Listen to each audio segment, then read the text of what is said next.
of you want to do things right? To keep up with keeping your lives tight. Tight as in being right with the truth of true insight. Who of you want to do things right? Who of you want to truly succeed in attaining all in that which is your need? To be heard by the real answerer of all deeds, the true hero of all whom pleads. Who of you really want to bow down to the true King of Kings commanding the crown? To worship the one that ever rules alone, commanding everything of creation from the seat of its throne. Those that are still present here, may I ease his peace and the blessing by everyone's presence. And, we're going to continue on this conversation with the message about the unseen. And like it says in the Quran, that men become tried by men such as yourselves, who come from the reality now, speaking this truth. And they say, well, if Allah did, he would send the best of us. Or these kind of questionings, you eat the market. If they live by faith, right, faith in the unseen, then they would not be so concerned with those questions. Because in truth, if you trust the Lord and live by the faith of it, then it will not let anything hurt you. It promised that.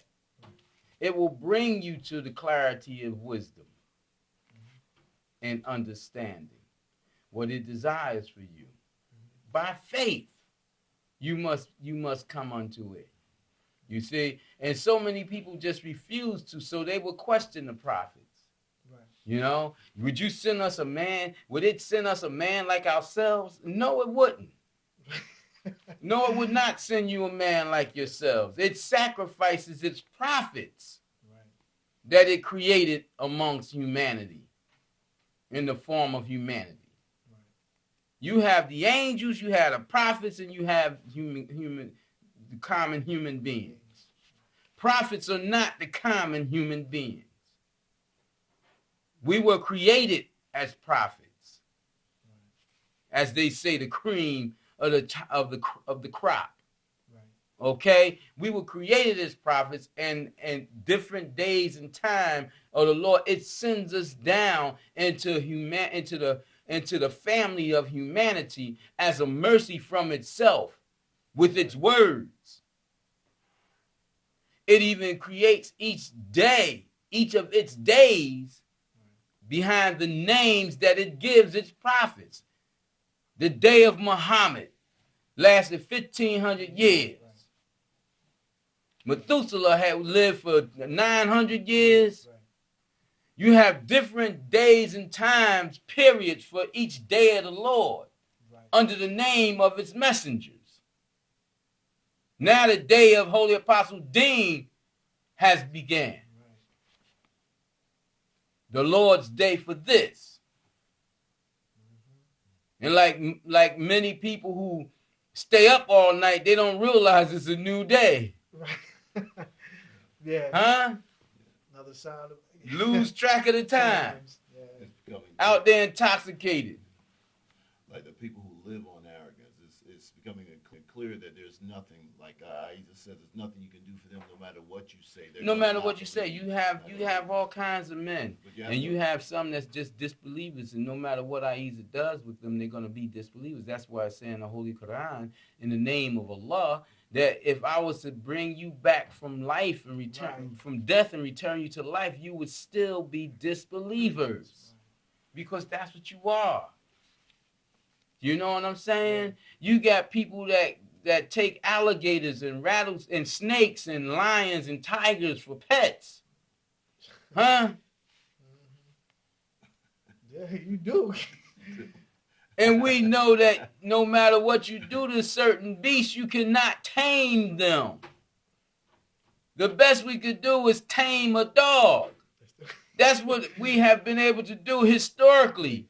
Since the people in the times of the cavemen, when they used the dogs to protect them from the other creatures, bred them from the wolves. Right. And they had to be bred from the wolves, taken out of their wolves' nature. Because even a wolf will turn on you. Have taken out. How have they been able to take an alligator out of its nature? They haven't been able to. A snake, they haven't been able to. A tiger, a lion.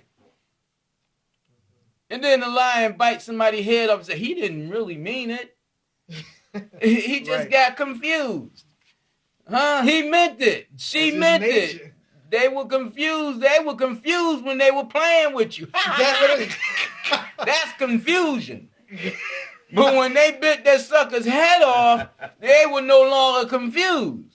And we ain't talking about the animals confused. They always what they were. It's man was confused. The animals was confused while they were playing with them. Oh, okay. Wrestling and dancing with a bear. That bear confused. But when the bear knocked that lady's head off, it wasn't confused. It may not have meant to do it, but it's strength. You know, you understand? Right. We are the ones that's confused. We go out there trying to confuse their nature. Yeah. Get a monkey or a raccoon. Oh, they so cute. They're so cute. After a year, them things go into another stage. Yeah. Now they dangerous beasts, and you still trying to hug up and kiss up with them. The people who are inclined to belief, are they caught up in that confusion too? Are they tried by that type of confusion, believing as the disbelievers? Let's admit something about human beings. You have all kinds of human beings, and some of them are perverted. Some of them like to get beat, whipped. Some of them like to argue. Some of them like hell instead of peace. And that's what you're dealing with when you deal with people. Now, how you going to single those people out? Some people in religion, you got to realize that in religion, you got demons that have put their hands in the words of the Lord. Lord sent down pure, crystal, beautiful, sublime words. Then they come, look at that. Let me put a tweak here and a tweak there, and then try to turn the word to a power for themselves. Right. And the people believe it. Now, I was just talking to somebody the other day, and I said I needed to say this on the show, too. We're talking about judgment. You know, we've always said that Allah said for us not to that it is the judge. Right. And we should be wary of our judgments. Right? Now, people have taken that to the point in extremities. Right. You know, we're not supposed to judge at all. Who ever told us we're not supposed to make judgments? It is foolish to not make judgments. It's necessary to make judgments. We must judge the things that we are involved in. If you don't judge it, man, you drink poison. Huh? If you don't make judgment, I put a glass of poison down for you and say, that's from the rattlesnake, man. And this is from the grapevine. Without a judgment, what you do? You drink them equally. Mm-hmm. You must make judgments. It's the fool that don't make judgments. But the Lord has told us not to make judgments over its judgments. Okay. Not to make judgments that compromises its judgments. Don't step over its wisdom. Don't oppose its wisdom in your judgments. Use its wisdom. Follow its wisdom. Let it be the judge for you. And some people say, well, only the prophets can relate to the Lord. That's not true. The prophets are examples of man, to show them what they can do. You can become an enlightened one. You don't have to become a prophet. You can become enlightened by the light of the Christ without becoming a prophet. But you can become a messenger for the Lord. The Lord not going to take you, just give you its goods and then to let you live free like that, away from having some duty. You are responsible for the information you receive in this life. You're responsible for your life, your knowledge. If the Lord favors you, you're responsible for that favor. Where do many parents go wrong with their children? They're not ready for children, yet they go out and have them. When you decide that you're going to have children, you must decide that you're going to sacrifice yourself.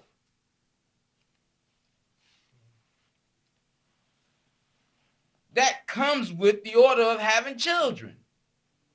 When you have so many parents, they want to keep on living. They had children, but they want to keep on living. The prophets are sacrifices. They're men that truly are dead. People don't understand the difference between life and death. We are dead men. We died to live of the Christ, to live of the right, the truth. So it is our life. And we are in it in death. But in our death, we recognize the wholeness of life. We live by faith in spirit. And we go on looking through the visions that it gives us. And we are sacrificed to human beings because we could be living some other life selfishly. But it takes that from us. Now, as parents, we're supposed to understand that we've given our life up for the children, for humanity. If we understand that, and if we understand the fact of the matter that every child belongs to Ahezaah, to the Lord El, to the Creator, then we will sacrifice our life and we will stop treating our children better than we treat other children. All children of the world will become the adults' responsibilities equally. All neighbors will become responsibilities of the next neighbors. We live by faith, we will have no differences. Because all our answers will come from the one and the same, who is not perverted in itself. And we will have a harmonious community in all phases of the world. But see, the parents, they come and they want to keep on living. You got women that have put their kids up and they be dressing all fine and looking all good, and you go to home with them and you see their children, you say, oh, wait a minute, this can't be so-and-so's house. This can't be so-and-so's. Do you ever see how she come to work, man? That chick be like, boom. Look at her kids. Huh? You got some parents, man, they go out and they eating high-class restaurant steak and everything. Huh? You go to their home and their kids' home eating hot dogs and french fries and oodles and noodles.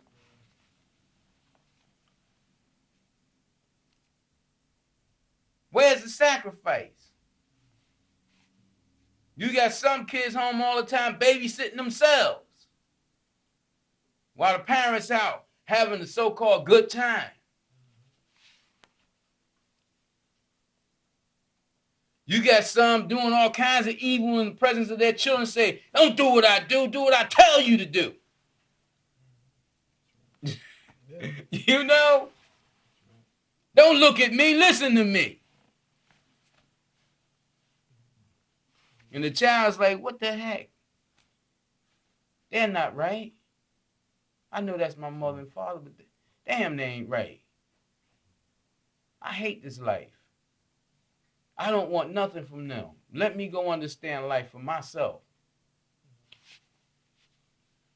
Then the parent turn around later and say, I gave you all everything. I gave you life, and I raised you, and I gave you a place to lay your head and food to eat, and forgetting all their faults.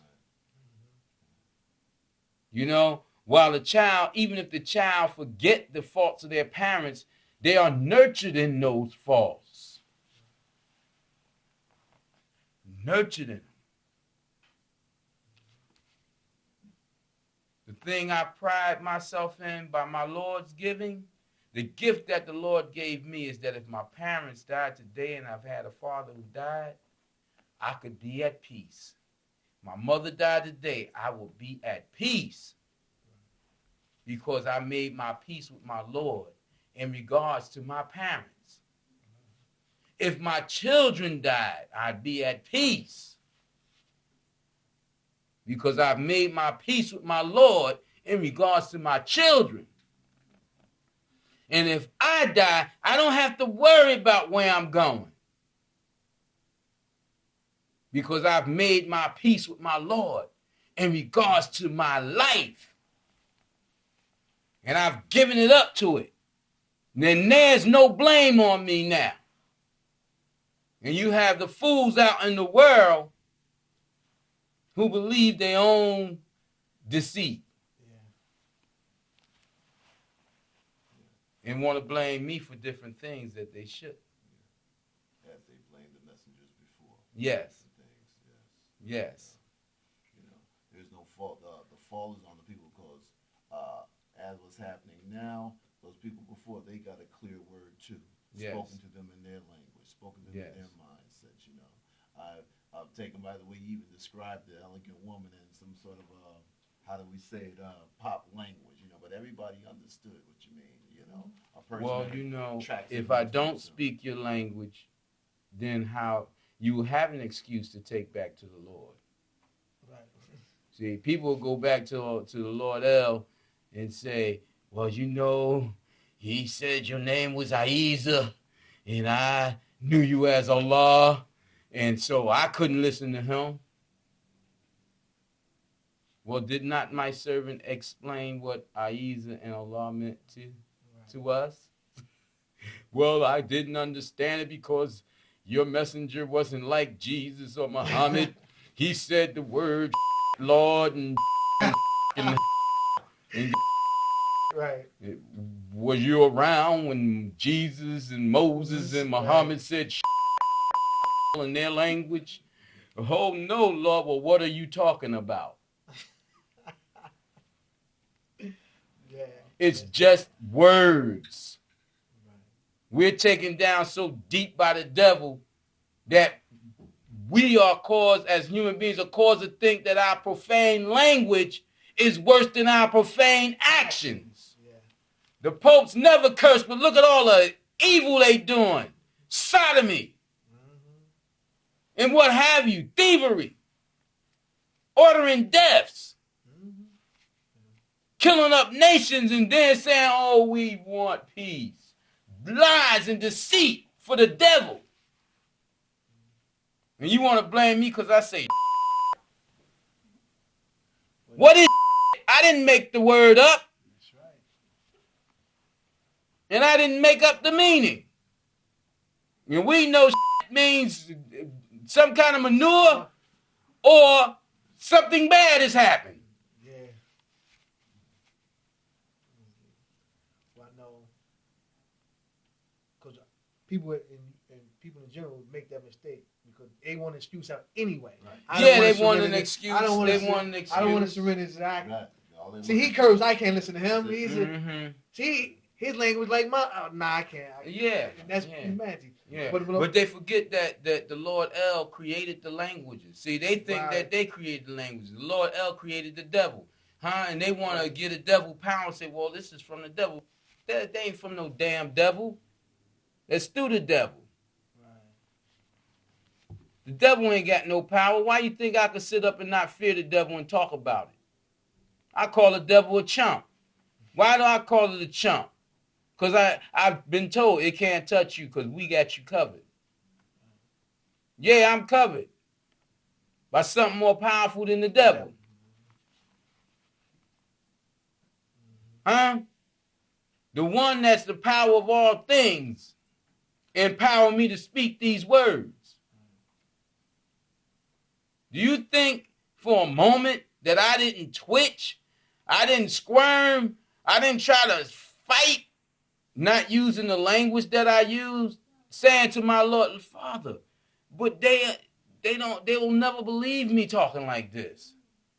They believe in how Martin Luther King talked. Right, okay. They believe in how Elijah talked. They believe in how the Pope talked. They believe in how their ministers talk. You let me say, shut up. Say the words I give you to say. Yes, Father, yes. Have you said, the Lord can't be talking to him? That was what it said. Hmm? Lord, do you believe that this man can say that he's from the Lord? Please, Lord Jesus, give me that pork chop. Can you believe that that man said that he's from Jesus? Never ate the pork. That's right. That's right. And they judging me while they got a pork chop in their mouth. Calling themselves being followers of Jesus. Yeah. You know? How ill do we judge? Yeah. Now you can see why, as you were explaining now, you have to make a judgment on things, but it's best to leave it with Ahezaah. Let me tell you something. If they follow the Lord's words of wisdom, if they live by faith, then nothing that I say will be able to hurt them. Because the Lord can pull you out of hell from the devil's clutches. And if I am of the devil, you can find out by going to the Lord that I'm telling you to go to. So don't blame me and don't stand behind your bull jive excuses. If you live by faith, you'll find out if I'm true or not, and I won't even matter. I'm not trying to matter.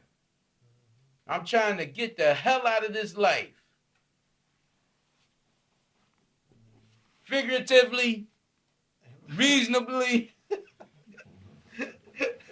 and truthfully.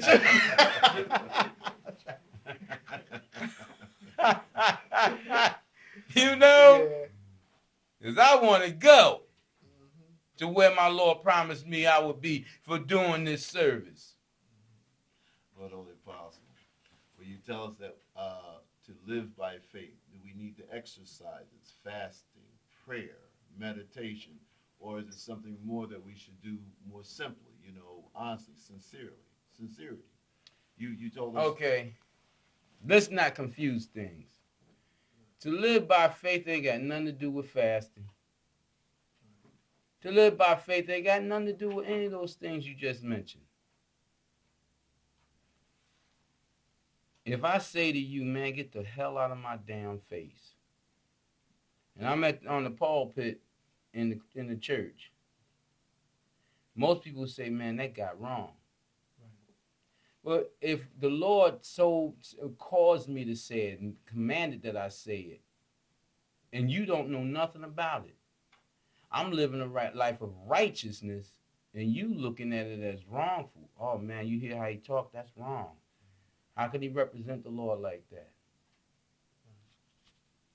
I've tried dressing up in these damn suits. I've tried making myself handsome. I've tried making myself ugly. I've tried being a bum.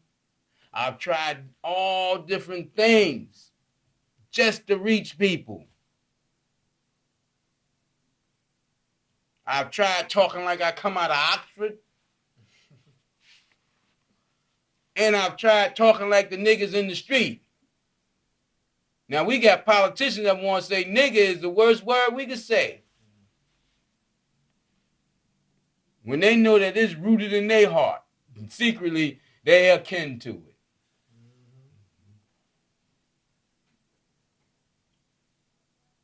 it. You know how people walk around, black people walk around, I hate the white man. I hate the white man. At the same time, they want to be the white man.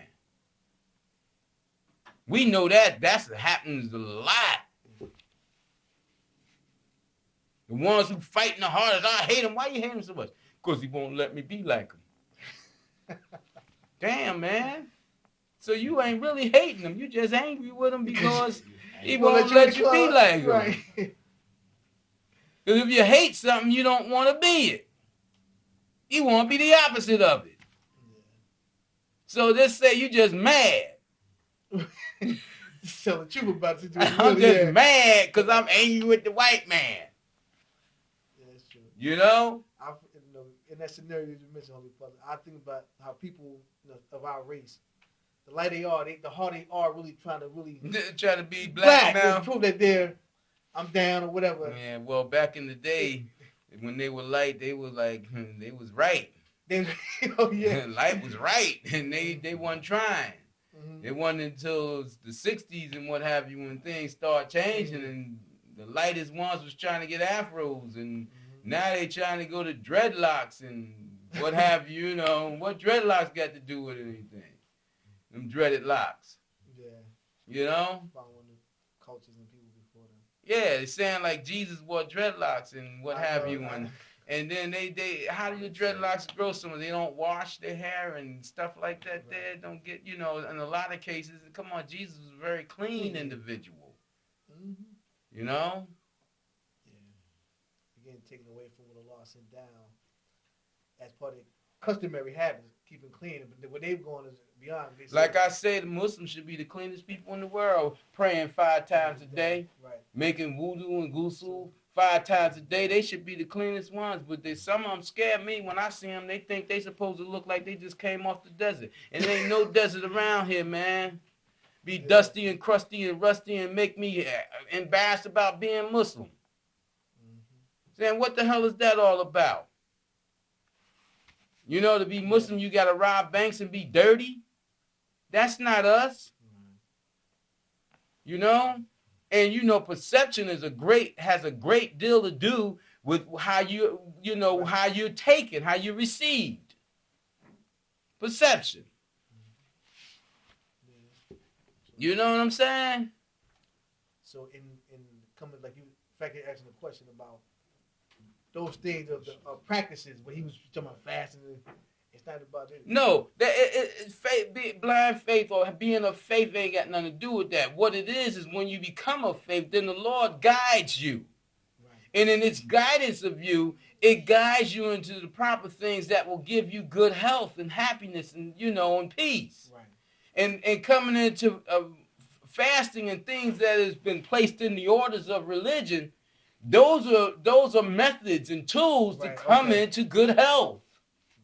Spiritually, mentally, emotionally, physically, come into good health. That's what that's all about. That comes after faith. That's why I was saying it didn't have anything to do with faith. Right. You know? Right. See, Adam and Eve didn't know nothing about fasting and all that stuff. The Lord didn't say you can fast from all things in the garden. Right. It said you can eat of all the fruit, all the vegetation in this garden, but stay away from that center. What's in the center of the garden? Your passion. Stay away from that tree of knowledge. You see? Now, after we come to all the confusion and the filth, now here comes fasting. The Lord sent down, well, you have to fast away from this, that, and the other to try to get back to the purity. I was smiling because as I either called you to bring that forth, they presented a documentary on TV this week about Siddhartha Gautama the Buddha. Okay. And his questioning, being a prince, come from royalty and wealth, left there. His question was always, why is there suffering in the world? And the answer was with everything you just said, back to desire, passion for other than. Yeah. And he came to that realization. That's why there's suffering in the world. Yeah. Coming away from the center, as you were explaining that, Right. the center, and taking you into all this thing, confusion and everything else. Right. He came back to the one, come back to the one, gave him the answer that come back to me. That's what Allah brought to that realization that they think under the Buddha tree came to lighten up. Yeah. That awakening. Hell. He just happened to be in. Who of you want to do things right? To keep up with keeping your lives tight. Tight as in being right with the truth of true insight. Who of you want to do things right? Who of you want to truly succeed?